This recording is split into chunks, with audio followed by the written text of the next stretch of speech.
C'est Jean-Marc Léger qui, avec ses sondages à répétition, est capable de nous tracer les contours de l'âme québécoise. Il avait écrit un livre qui a été un grand succès qui s'intitule « Le Code de Québec ». Il le réédite donc aux Éditions de l'Homme, le Code de Québec, les 7 différences qui font de nous un peuple unique au monde. Avec moi, Jean-Marc Léger. Bonsoir, Jean-Marc. Oui, bonsoir, Denis. Alors, il y a eu une première édition qui avait cartonné. Est-ce qu'il y a des changements? Est-ce qu'on a évolué comme peuple ou si on reste figé dans notre béton? Bien, depuis 4 ans, il s'en est passé des choses. La pandémie, bien sûr, la montée de la droite aux États-Unis, au Québec, les changements climatiques, les changements technologiques, notamment avec les médias sociaux. Le niveau de bonheur des Québécois qui a chuté de façon importante aussi. Toutes sortes de facteurs au bout de 4 ans. C'est pour ça qu'on a remis à jour le livre. Mais la première version du livre, Denis, c'était « Qui sommes-nous ?» Les 7 traits identitaires qui faisaient la différence québécoise. La réédition, on a rajouté plusieurs chapitres sur « Où allons-nous? » Et on a consacré, dans le fond, des chapitres sur les milléniaux qui sont aujourd'hui majoritaires, là, qui imposent des nouvelles valeurs à la société québécoise, et la génération qui suit, celle des Z.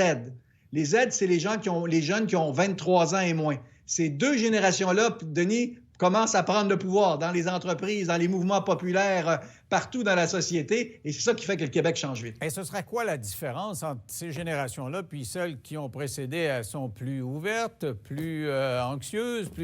Comment on pourrait dégager une caractéristique à cet égard-là? Bien, il y a trois éléments. La relation avec l'argent en est un facteur fondamental. Les personnes âgées, quand c'est le vieux fonds catholique, l'argent, c'est un peu péché, il faut que tu le distribues, il faut que tu le partages. Les jeunes n'ont pas cette relation-là avec l'argent. Les jeunes, pour eux, faire de l'argent, c'est un gage de succès. Ils sont très ambitieux. Mais à la différence du Canada anglais, Denis, au Canada anglais, faire de l'argent, c'est regarder son compte de banque monter. Ils jouissent à voir ça. Au Québec, c'est pas ça. L'argent, c'est un moyen pour vivre des expériences. Les jeunes veulent vivre des expériences et ils savent qu'ils ont besoin d'argent pour le faire. Donc ça, c'en est un facteur important. Le deuxième, vous l'avez mentionné, le stress. Le niveau d'angoisse de notre jeune génération, elle était très élevée avant la pandémie et elle s'est accélérée. Je vous donne un chiffre. 26 % des jeunes de 20 ans aujourd'hui ont déjà subi une dépression. C'est énorme. 1 sur 4. Ah ouais. Et tout ça. Et ce qu'on a vu dans les sondages, Denis, c'est que c'est à partir de 2010 qu'il y a une brisure. À partir de 2010, le nombre de jeunes qui ont angoissé, stressé ou atteint une dépression a augmenté de façon considérable. Et comme par hasard, c'est l'arrivée des médias sociaux. C'est l'arrivée de Facebook qui est arrivé en 2004, mais il a été majeur autour de 2010. Après ça, c'est Instagram, vous avez Snapchat, TikTok, tous les médias sociaux qui fait que la vie des jeunes semble tellement ennuyante par rapport à ce qu'ils voient dans la réalité. Et on a vu le niveau de bonheur chuter. Le Québec n'est plus l'endroit de la joie de vivre ou de la poursuite du bonheur comme ce l'était il y a 20 ans. Vous voyez, c'est un deuxième facteur le plus important. Puis le dernier qu'on mesure, entre autres, bien, il y en a plusieurs, mais les plus importants, c'est que c'est une génération qui est très exigeante, qui a des valeurs importantes. L'environnement en est une, mais les entreprises responsables sont importantes. Ils ne travailleront pas pour une entreprise qui ne croit pas. Ils n'achèteront pas un produit qui n'a pas un comportement équitable. Fait que je vous résume ça en disant 3 choses. Les jeunes, c'est le fun, avoir des expériences, la foi, croire, et le foin, l'argent. Fun, foi, foin. C'est ça notre jeunesse. Si on connecte ça avec l'actualité un peu, la défense de la langue, là, au Québec, ça fait, depuis que le Québec existe, c'est une question existentielle. Là, et dans les dernières années, même le gouvernement fédéral qui est en train de penser à monter aux barricades pour défendre la langue française, est-ce que les jeunes accordent autant d'importance que les plus vieux au français? C'est-à-dire que c'est sûr qu'ils veulent parler français, mais est-ce qu'ils ne sont pas plus ouverts à l'anglais, donc moins défenseurs du français? Essentiellement, ils prennent le français pour acquis. Forcément, ils sont plus bilingues, ils vivent dans un monde plus métissé. Et eux autres, par exemple, la loi 21, c'est une loi qui n'accepte pas les jeunes. Les jeunes ne comprennent pas qu'on puisse interdire aux gens de porter le voile ou d'assumer leur propre religion. Les jeunes, la langue française fait partie de cette réalité-là où ils sont beaucoup plus inclusifs que l'est la génération précédente, mais ça a des conséquences. La conséquence, c'est que l'identité québécoise diminue, est beaucoup moins importante. Mais l'identité canadienne aussi est aussi importante. Les jeunes, Denis, se mondialisent. C'est-à-dire qu'un jeune de Montréal achète les mêmes jeans, écoute la même musique, écoute les mêmes films sur Netflix qu'un jeune à New York, à Paris ou même à Tokyo. Et les valeurs se mondialisent. Fait que les valeurs nationales québécoises sont moins importantes pour cette jeune génération-là. Alors, quand tu regardes les États-Unis, parce que je voyais une question, aimez-vous les Américains? Les Québécois, on aime moins les Américains que les Canadiens anglais peuvent les aimer. Et est-ce que c'est dû au fait que, justement, les idées sont plus à droite là-bas et le porteur de ballon qui a été Trump était plutôt contestable à cet égard-là? Est-ce qu'on aime moins les Américains que le reste du Canada parce que leurs idées ne nous conviennent pas? Mais quand on demande aux Québécois, vous sentez-vous plus proche de la culture française, anglaise ou américaine? C'est un tiers, un tiers, un tiers. Ah. On se sent aussi près de la Canada anglais qu'aux États-Unis. Là, c'est sûr que depuis que Trump est là, ça crée une petite distorsion, là, parce que les Américains, c'est l'Amérique, c'est le meilleur et le pire en même temps, là, les États-Unis. Mais mis à part, globalement, là, c'est un tiers, un tiers, un tiers. On a une société qui est unique au monde. On peut être fier de la différence québécoise. C'est ce que j'exprime dans le film, dans le livre, pardon, pour être capable d'exprimer clairement c'est quoi notre différence. On est unique. Il n'y a pas un peuple qui est un genre de mélange de cultures comme celui-là, où on est issu d'une culture française, donc très créatif. On vit dans une société anglo-saxonne, donc très organisée, et on a un mode de vie américain où tout est possible. Il y a un optimisme québécois. Mais ça, là, c'est un mélange des trois qui fait qu'on est unique. On a des travers. C'est ça que j'allais poser comme question. Là. Bien présenté comme ça, ça a super l'air le fun, mais il me semble qu'on voit quelques travers, quelques défauts dans notre âme dont je parlais tantôt, là, quand même.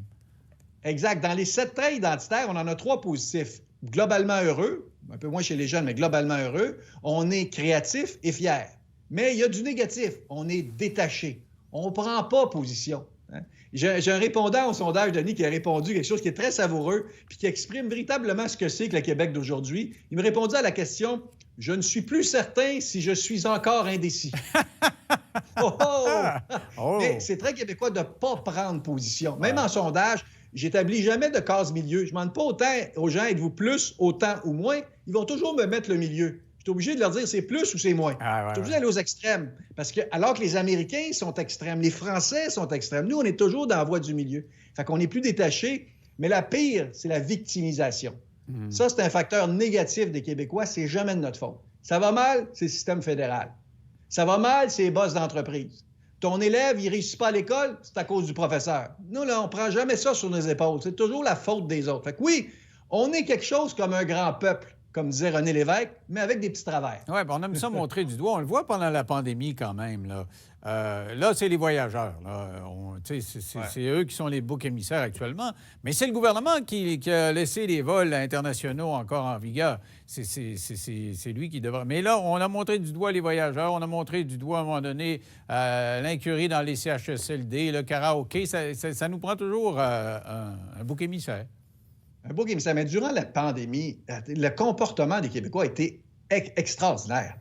Parce que d'habitude, on est très bon pour être solidaire. Il y a quelque chose d'un événement qui se passe, on est très solidaire. Les Québécois, c'est un peuple solidaire, mais ça ne dure jamais longtemps.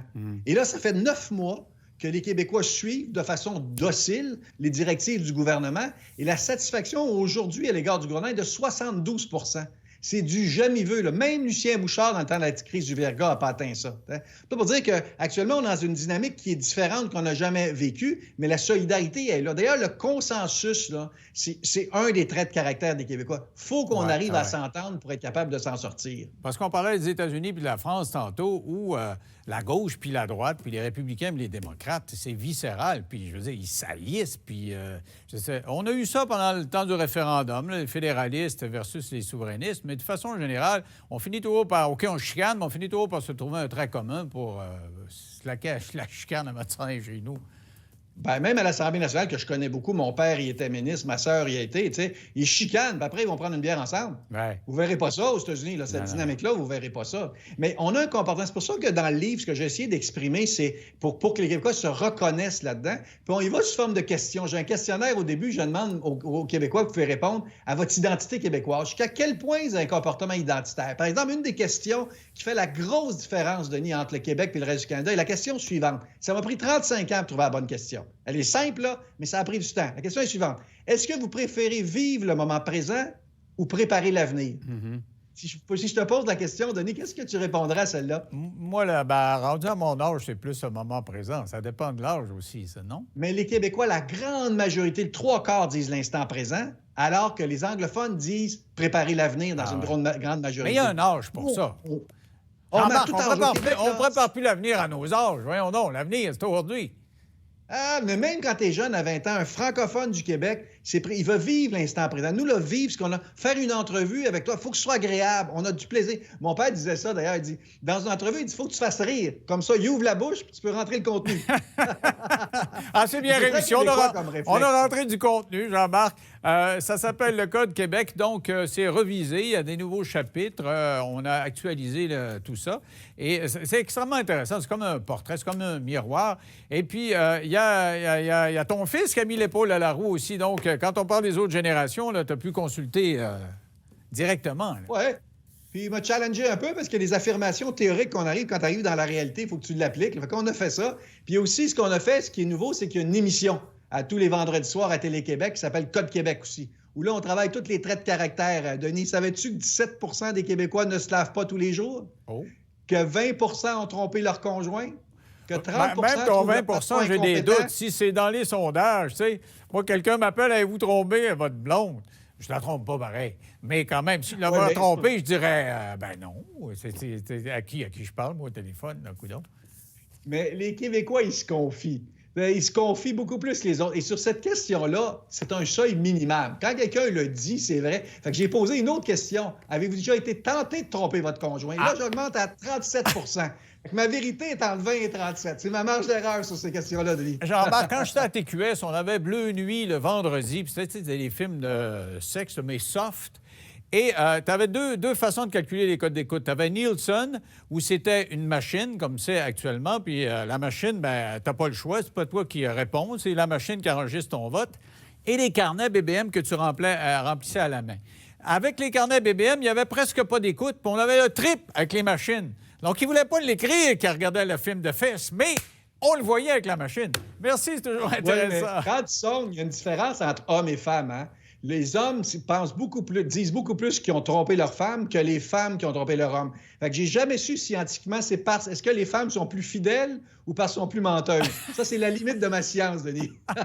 Dans la prochaine version, peut-être. Merci beaucoup, Jean-Marc. Restez là, on se retrouve après.